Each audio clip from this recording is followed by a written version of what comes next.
చేసి మంచిగా ఉండాలి. మన ఇండియా అంతా మంచిగా ఉండాలి, అందరూ ఆయుర ఆరోగ్యాలతో ఉండాలని ఈరోజు మనము ఇది ప్రార్థన చేసుకున్నాము.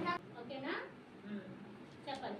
ఓం నమో భగవతే ఓం నమో భగవతే మహాసుదర్శనాయ మహాసుదర్శనాయ వాసుదేవాయ వాసుదేవాయ అమృత కలశహస్తాయ అమృత కలశహస్తాయ సకల భయ వినాశనాయ సకల భయ వినాశనాయ సర్వరోగ నివారణాయ సర్వరోగ నివారణాయ త్రిలోకపతయే త్రిలోకపతయే త్రిలోకనిధయే త్రిలోకనిధయే ఓం శ్రీ మహావిష్ణు రూపాయ ఓం శ్రీ మహావిష్ణు రూపాయ ఓం శ్రీ శ్రీ ఔషధ ఓం శ్రీ శ్రీ